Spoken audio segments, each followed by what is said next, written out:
Iguodala to Curry, back to Iguodala, up for the layup. Oh, blocked by James. Curry, one-on-one. Irving puts it up. It's good. Kyrie Irving from downtown. The three, steps back, crossover, puts up a three. Rebound James. Second. It's over. It's over.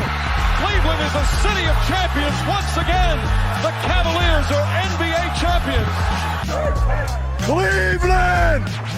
This is for you! Good evening, Cavs fans. Welcome to another edition of the Block the Shot to Stop, a Blue Wire podcast where we are just dads talking Cavs. I am Tim Daniel. Joining me for the second night in a row, Skylar Webker. And Skylar, we have finally hit the All-Star break. We've made it. Yeah, we're here, and we are, 44-10? 45 and 10. 45-10. I think what was our record last year? I think we finished 45 last year. We pulled up the basketball reference real quick, but I think you're right. Because now I have to know because you said something. So I'm sorry. No, you're right. That was 44 and 10. I am a doofus. So last year they were 48 and 34. Gotcha. 48 and 34. So pretty good. Yeah, I would say pretty good. So not only that, we're finally done playing the Toronto Raptors this year. I feel like they played the Raptors a million times because that's who they started the season with. Then they played them. They're one of the non-divisional Eastern Conference teams you played 4 times. So tonight, the Cavaliers get a 131-108 victory at the Scotiabank Center. And it ends with Tristan Thompson getting booed for putting up a last-second dunk. And this is super Major League Baseball of the situation here. Because Austin Carr even mentioned like unwritten rules and all this stuff in the broadcast. And it's like, come on. Like, first things first. Okay, I'll ask where you're at on this. Because my thought process on it, simply put, is like, hey, you're the team that was down 21 points when he dunked, all right? Like, if you don't like it, play better. Yeah, I mean, if Tristan Thompson is getting to the game, usually means, Kenny Atkinson has pulled back the dogs. Right. So, I don't know. I mean, are there like contract incentives? That's true. I don't know. That's I don't true. know. He plays so little. Does he get like $2,500 every point he scores? Well, I'm trying to see. Maybe he's trying to send a signal to Cavs front office, like, "Hey, let me be the 14th guy on your roster." Or no, he is the 14th guy because he's not a two-way, so he's already on the roster. You have me curious now. I'm gonna see what his incentives are for his contract. I doubt he has any. Like, yeah, I'd say if at all, because he's making this early. He's making the vet minimum. So no, he's making more than the vet minimum. Oh my God, he's making a little over two mil, which is not a ton, obviously, but for NBA. No, his current status is 1 year, $3 million contract. So I'm sorry. No, I'm wrong again. 1 year, $2,087,519. He is 1% of the Cavs cap and does not have any incentives. So he was just doing it to show off. Yeah. So awesome. I forgot he made $17,000 playing for the Lakers in the playoffs a couple years ago. It's wild. Yeah. Yeah. So I do like, I know you said it a little while back, but I kind of like the idea that he could be the Udonis Haslem of the Cavs, just ride the bench, sign vet minimums. Get your jersey retired one day. Exactly. Yeah. They're probably not going to put a statue up, but get your jersey retired is still fun. Yeah. Hopefully, Udonis Haslem does not get a statue in Miami. I hope but the way things go there. But first half, obviously Cleveland just kind of dominates in this one, taking a 25-point lead into the half. And it was so awesome to watch because it wasn't the usual suspects. It wasn't the core 4, although they were playing well. It was the first half was like all basically, I shouldn't say all, but majority Strus and Merrill. And the first quarter, they have a 41-17 lead at the end of the quarter. Every quarter after that was very close, but this game was basically in the bags come this point. So tonight we get Donovan Mitchell leads the team with 21 points, and DeAndre Hunter has 18. So where should we start? Where do you want to start in individual performances tonight? I want to start with Hunter. because the second game with the Cavs, not starting in this game, kind of when they made the trade, we're always like, all right, is he going to start? Is he going to be a sixth man? Is he what? And then kind of curious, like getting into the flow, the Cavs flow, the Kenny Atkinson flow, like how quickly they're able to assimilate. And it seems like he stepped in and has assimilated fairly well. Like he knows his role in here. And I think the Cavs free-flowing offense really helps that. For sure. I don't know. He seems like a guy that doesn't wear his emotions on the face, but he's pretty happy to be here instead of Atlanta. Yeah, I would say so. I mean, when he was like sitting in the corner and they actually had the ball thrown to him, he's probably like, whoa.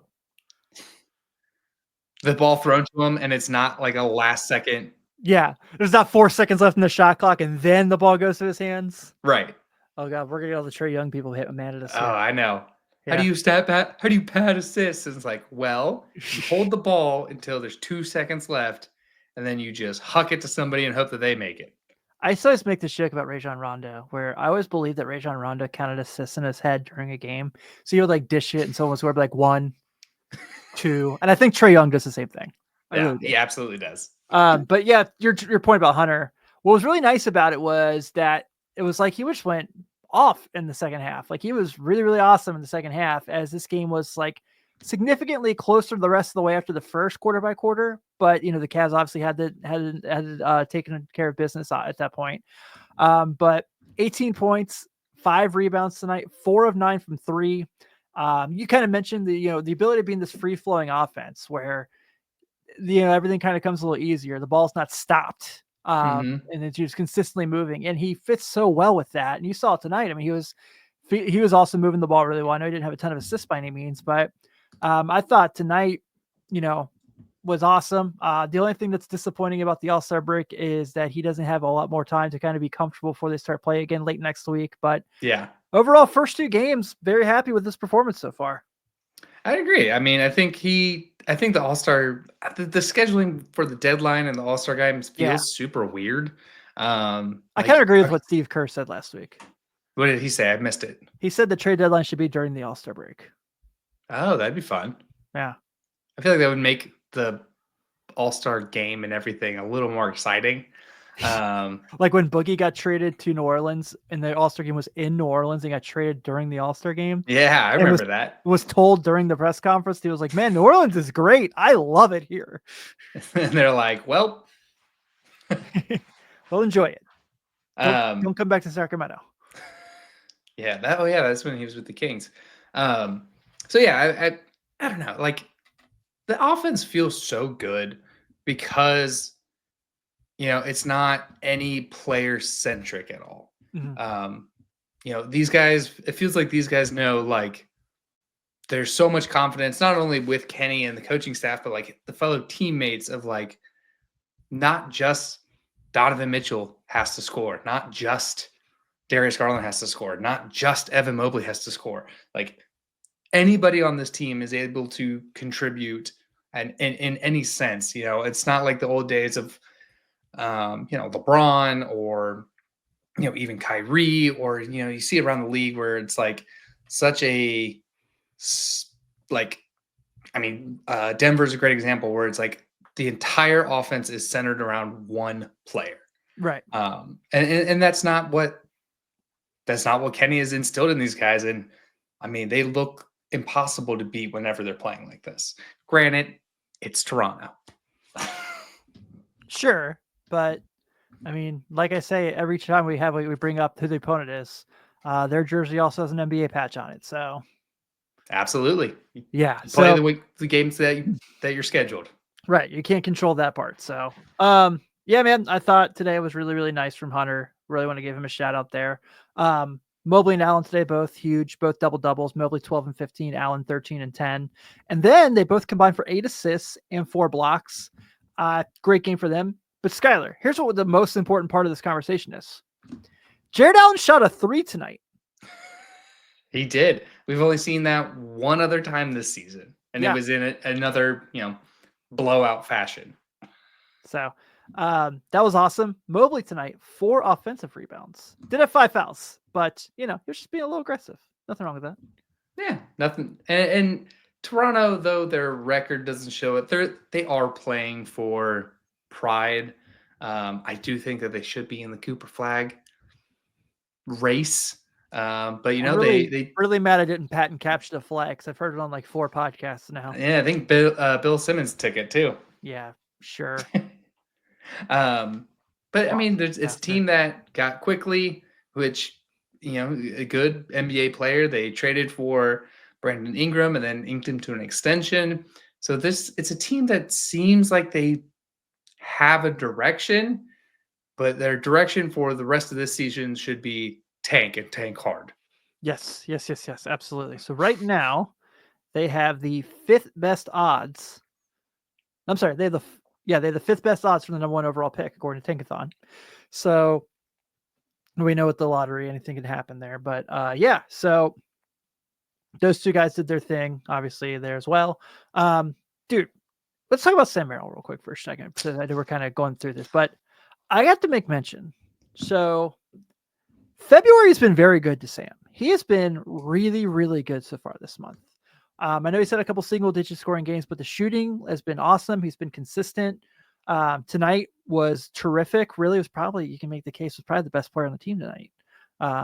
16 points, 2 rebounds, 2 steals, was 4 of 10 from 3. And I know you being the plus minus guys are going to bring up the fact that he was a -2, and I understand that. But I thought he was great, and I thought that, and what we've seen from him, this consistent play throughout the month of February so far has been really, really good. I can take a negative box minus if you're contributing at a high level in other spots. So he has been contributing at a high level in his shooting. Sure, maybe a little bit more of a liability in defense in tonight's game, but we've seen Sam Merrill play hard on defense. We've seen him be able to turn it on. The thing that we need the most from Sam Merrill is his shooting. Yep. So to see good shooting numbers after probably a horrific lull there in probably December, January stretch, it feels really good to see Sam Merrill contributing and shooting at the high caliber that we not only expect from him, but definitely need from him. Yeah, especially, I mean, we can kind of say the same thing about Max Strus. I thought he was also very good tonight. 14, 5, and 6, was 4 of 10 from 3 as well. Was just a really good night, especially considering he missed Monday. It was a late scratch with the ankle injury, and then came back tonight and played really well. I don't know, dude. I think it must be the hair. It must be the hair and the headband thing, because it's working for him. And my wife actually told me that because of the beard and the long hair that I almost kind of look like him. And I said that I will take that. I think he's got the barber or the money for a high-end barber. But yeah. I have a great barber, thank you. But I'm sure he pays more for haircuts than you and I have paid in our lifetime. Accurate. One question I had is, like, if you look at the minutes tonight, with the addition of Hunter, it seems like how am I trying to phrase this? Hunter is going to get 27, 25, 28 minutes a night. That's what Max Strus pretty much gets, 25, 28 minutes a night. So you have like a little more, another consistent person eating those minutes. Mm-hmm. I'm wondering how the rest of them kind of play out once we get, a Dean Wade and Isaac Okoro back. For reference, between Amani Bates, Tristan Thompson, Luke Travers, that's 4, 8, 12 minutes that could be eaten up by Dean Wade. Jalen Tyson, 17 minutes. You probably get those Dean Wade, but then, how many minutes are you taking away from Sam Merrill, especially if he's shooting as well as he is? Good problems to have, for sure. Great problems to have. I'm glad that's what Kenny's problems. Yeah. You're right, because Isaac Okoro is going to play for this team, obviously, and I still suspect that when he comes back, he'll be penciled right back into that 5th starter role. Really? I do. Wow. It might take him a little bit to get there, but as far as being the best perimeter defender on the team, besides Mobley, I think that it's just going to be something where, and I think Hunter's played really, really well defense so far. You can really see his length kind of really coming into play, but I think Hunter's best role is coming off the bench. I just hit my microphone with my foot, so I apologize if the audio was a little wonky there. So I mean, but like I said, and like we talked about with Justin yesterday, starting doesn't really matter. Right. Are you on the floor when the game matters the most? Like, it's what's the most important, and I think that's where DeAndre Hunter is going to probably get those games more often than not. But also, like I said, if Max Strus is shooting really well, or Sam Merrill shooting really well, or no Ty Drum tonight, also. Yeah, he was out tonight, so you have a lot of options in crunch time to kind of pair with the core four guys. So this is fun, man. It's a lot of really good problems to have, and I'm really excited the acquisition of Hunter and what he's going to be able to bring to kind of give this team that flexibility. Yeah, I don't know if I'd put Okoro as the fifth starter. That, to me, I think he's probably seventh in the rotation. I think he probably slides behind Hunter and Strus, because I think those two guys are the most interchangeable, depending on matchup or anything. Because, and I would, if I had to put press on it, I would probably press Hunter in that fifth spot. But I do think Okoro, I mean, the front office has made it clear that Okoro is a piece of this future. They believe in him. They need him. When we talked to Spencer Davies, he mentioned how, like, not only is he the guy on the floor that the Cavs really enjoy having, he's also the guy in the locker room that the Cavs really enjoy having. So I think he's, he definitely is a piece of this core. Yeah, absolutely. I think he's a really good fit for them as well. So it's gonna be really nice. I mean, otherwise, game wise, it's not a whole lot to talk about when the score the way it is. But I know Mitchell didn't have his most consistent shooting tonight, but still led the league with 21 points. Garland 15 and 8 tonight, shot the ball really well. Besides from 3, was 1 of 8. But hey, man, they got another win.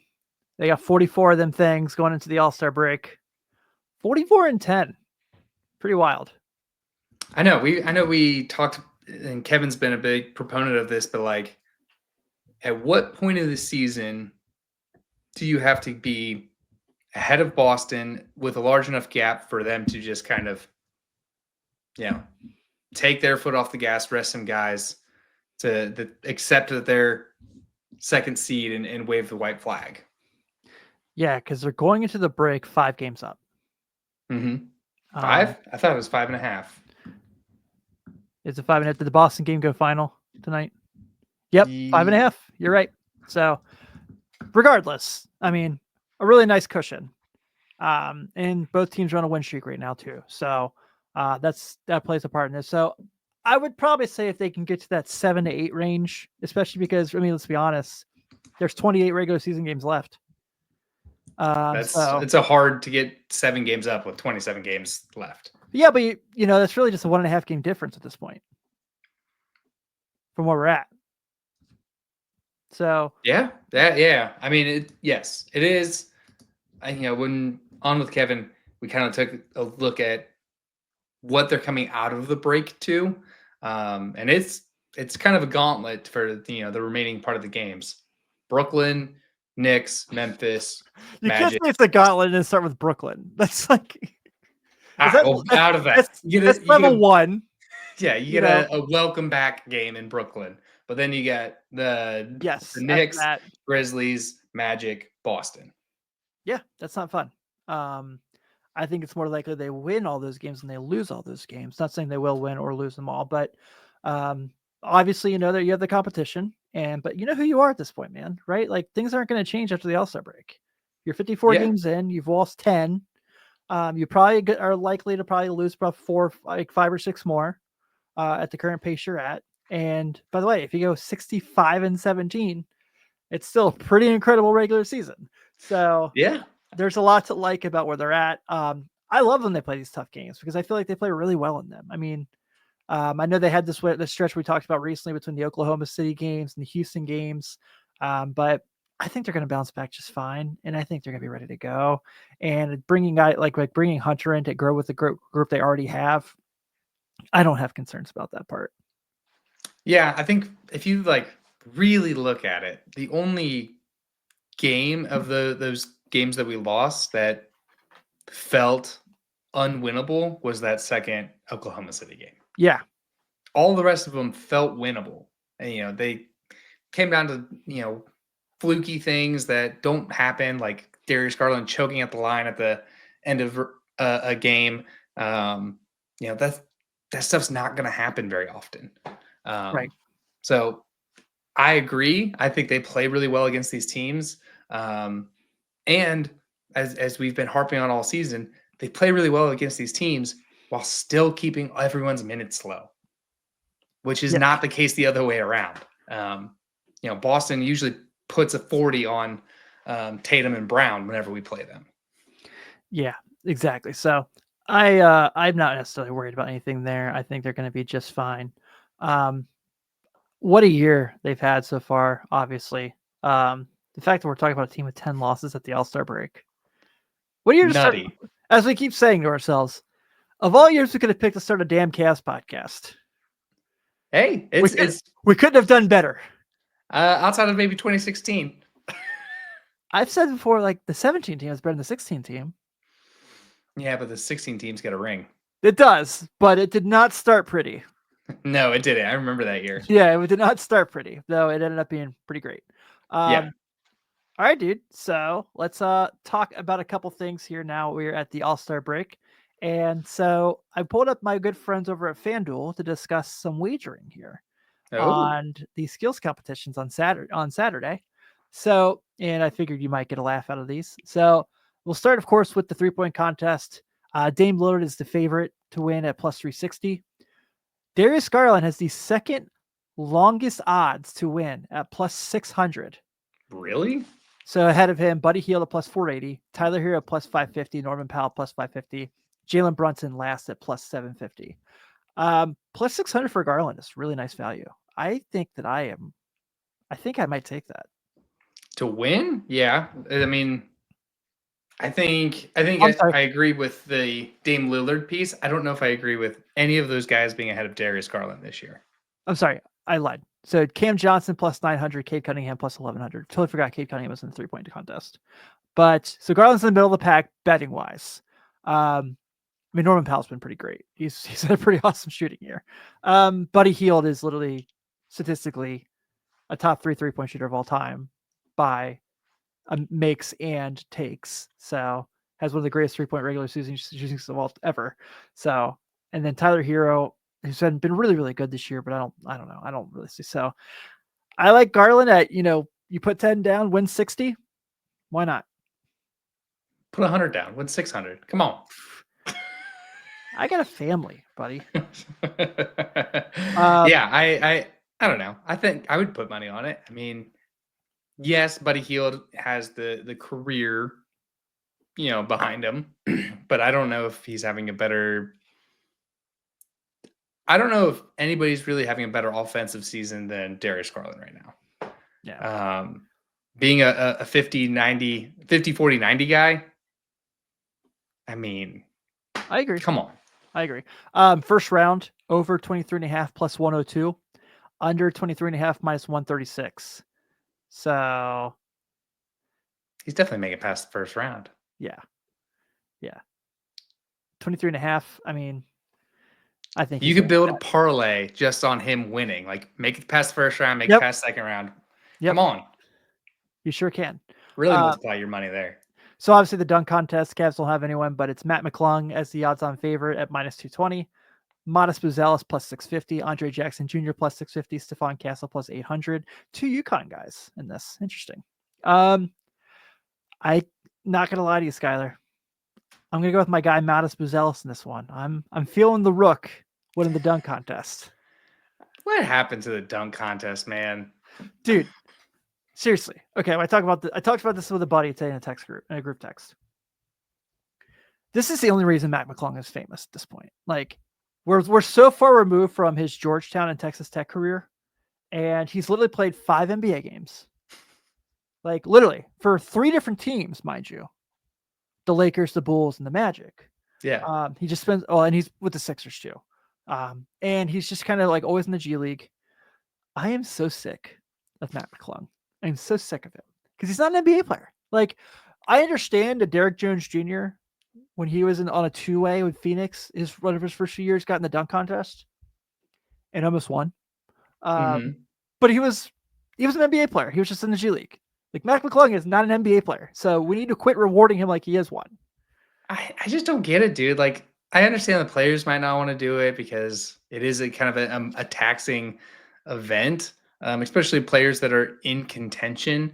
But like, why wouldn't a player that's on a non-contending team, throw your hat in? I'm trying to think of, I don't think Jordan Poole would be a good. I mean, he just had 45 again tonight. Yeah, I mean, I mean shots, right? Yeah, exactly. He's a volume guy. But that's one way. Put Scotty Barnes in there. Put Scoot in there. Put Denny or Denny Advia. I don't think he's that kind of player. What? Just to go enter a dunk contest? It's got to be better than McClung. Yes, but Advia is not that athletic to where he could be in a dunk contest. I don't think he's gonna do anything that's gonna make you melt, like almost feel like you're melting your face off. But yeah, I mean, McClung obviously is, a one-trick pony, and it's made him a lot of money. I think in the 2 years he's won the dunk contest, each year the dunk contest paid more than his annual salary. I believe it. Yeah. So that brings us to the skills challenge, and hey, what a shock! Team Cavs, the odds-on favorite to win at plus 195. Mobley and Mitchell. Team Spurs plus 200. Team Warriors plus 290, and the Rooks plus 380. Obviously, FanDuel and the Block the Shot to Stop are feeling the same way here. We're not losing that. No way. Cavs aren't going down in that one. That's the most skilled tandem you could have. Yeah, we talked about this already when the All-Star game was in Cleveland. The team Cavs which was a group of 3 at the time, and Allen, Mobley, and Garland won. So we're just going to keep the tradition alive, and we're going to win this one too. So, what's the difference this year with the skills challenge now that it's down to a 2-man? No idea. I'm going to watch it and I'm going to enjoy it, but no. But they haven't said anything. No. Why would they, Skylar? Why would they? You think the league would want to, publicize the thing that's failing? Yeah, for sure. I agree. And that brings us to the All-Star game, which I'll go ahead and read off the teams. As we know, both Mobley and Garland are on Kenny the Jet Smith's team, the Kenny Young Stars, along with Jalen Brunson, Cade Cunningham, Anthony Edwards, Tyler Hero, Jaren Jackson Jr., and Jalen Williams. It's a nice roster. I feel like it just did the Austin Powers thing. Donovan Mitchell is on Charles Barkley's team, Chuck's Global Stars, with Giannis, Shea, Jokic, Şengün, Siakam, Kat, Wembanyama, and Trae Young. And then Shaq's OGs has Jaylen Brown, Steph Curry, Anthony Davis, who's being replaced by Kyrie Irving. Did I mention Trae? I did mention Trae Young was replacing on Barkley's team. Kevin Durant, James Harden, Kyrie Irving, LeBron, Damian Lillard, and Jason Tatum. So, Skylar, I'm going to be honest here. I love all these teams. I'm very curious to see how this format plays out because it sounds very confusing still. I hate to say it, but I think I'm going to pick the guy who doesn't have any Cavs on his team. I think Shaq's team's going to take the whole thing. Wow. Yeah. Yeah, I mean, I don't really love Chuck's team. He's got it's all bigs and Mitchell. It is all bigs. It's also all foreign players who historically don't care about the All-Star game. So you have a lot of guys like Jokic is not going to try. So I don't know. I like Kenny's team. I thought Kenny's team drafted a pretty young good and team. athletic. Yeah, for sure. Yeah. The question I have, and it's not quite related to the All-Star game or anything, but 2 bigs went out and they replaced them with 2 guards. I know.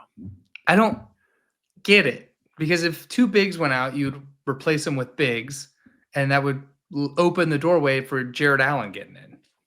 I agree. I mean, I completely agree because, look, granted, I flat out said that I thought that Kyrie Irving should have been an All-Star in the first place, and he did get to be one here, which I'm happy for him. But By the way, NBA.com on Western Conference Reserve still has Anthony Davis listed as a member of the Los Angeles Lakers. Oof. Yeah, might need to edit that. And also, there's the G League team, which I haven't seen their rosters yet, but I don't think they have anyone. We would have seen somebody. Yeah. If so. But yeah, I hate it because I feel like Jarrett really got spurned in this. And I thought Jarrett for sure should have been there. He's been a starter on the best team. And I understand how hard it is for a team to get 4 All-Stars. Like, it's really, really hard. But, like, Trae Young is built for an All-Star game, right? He's not built to win, like, real things that matter. So, same with LaMelo Ball. Like, they're just, like, there to win All-Star. Their game is designed to play in the All-Star game. So. You are going to get us so many hate comments. Bring it.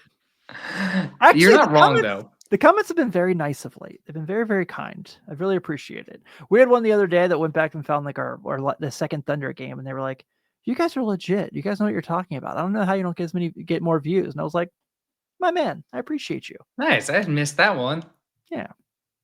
No, you're right though about LaMelo Ball and Trae Young. Like, they feel like players for flash and show versus winning. Yeah, they're incredibly fun to use in like NBA 2K, but that can only get you so far. That gets you NBA 2K championships. What do you mean? Yeah, true. True. Yeah, I feel bad for Jared Allen. I'm, kind of leaking the secrets here. During the All-Star break, we're going to be doing kind of a how the Cavs were built.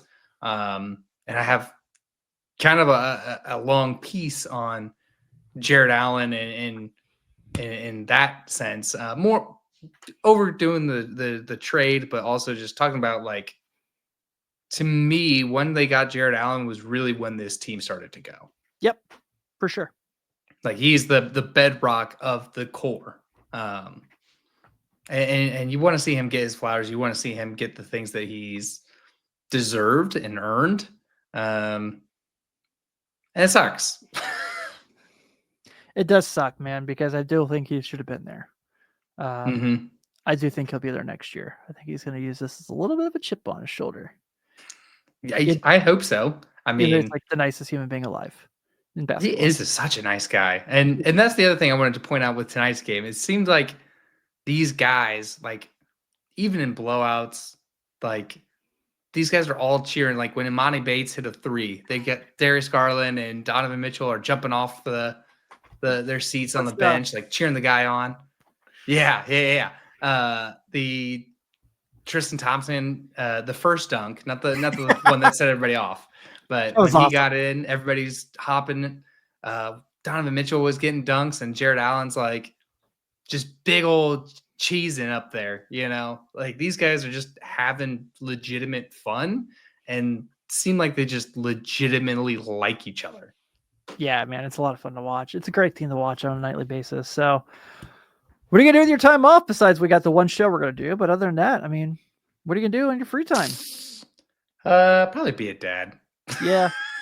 Yeah, we got a lot of time we gotta make up to our wives for. Yeah, it's all right. I mean, they let us do this. They understand. So this is not like anti-wife material, but not one bit. Very thankful for them. Absolutely. I don't know about yours or Kevin's house, but my wife holds it down over here. Yeah, absolutely. What's that, Jim? Was it Jim Gaffigan, the joke about, like, the dad is like the backup quarterback? Yeah. That's no, me. Like, you're on the team, but when you get put into the game, like, everybody's kind of nervous. Yeah, that's a pretty good. That's a good one. That's a really nice bit. But yeah, all right. Well, hey, with that being said, we're on vacation now. Kick your feet up. Yeah, rest your feet. I don't know. Drink your favorite bourbons. Enjoy your time. But yeah, we are going to go ahead and wrap this episode up. Thank you guys so much for hanging out. And so the first bit, I know the All-Star break is not super long. We'll be back obviously for the Brooklyn game next week. But we're going to enjoy the All-Star break. We're going to have that really fun show about how the Cavs were built. So be sure to keep an eye out for that as well.